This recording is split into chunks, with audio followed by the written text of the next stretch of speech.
gear up, flaps up, everything was cool. We went to Wendy's afterwards.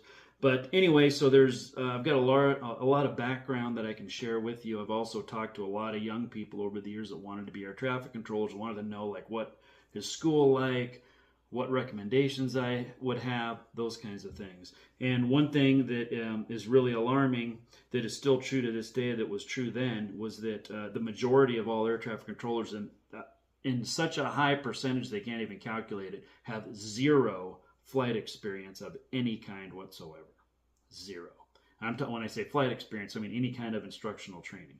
So I always tell young people that I talk to, and I'll tell anybody now, if you want to be an air traffic controller, go out and get 10 hours of flight instruction, fly into the control areas, like going into areas where you have to be in contact with ATC, okay?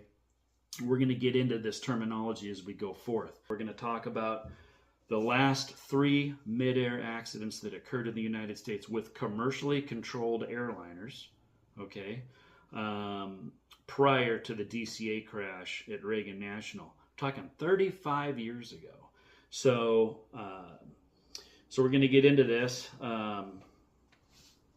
Now, I want to show you. So let's go ahead and start. And I'm just going to go right through it. I've got a quasi diagram of DCA. I grabbed a bunch of my grandson's toys, and so here we go. We're going to take a deep dive. I'm just going to take it from the top. So let's go. My first day of class, it was at Green River Community College, and that would have been in 1988.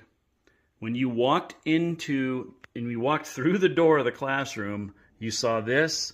It was a gigantic picture on the wall, a mural. It had to have been 10 feet wide it had to be 10 by 6. It was monumental. And every day you walked into class, you saw this. And one of the first things we were told in class was, how many times should a commercially controlled aircraft have a midair collision in 100 years?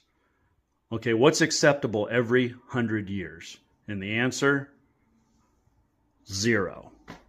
So that was always a reminder that you are responsible for this right here. You are responsible 100%.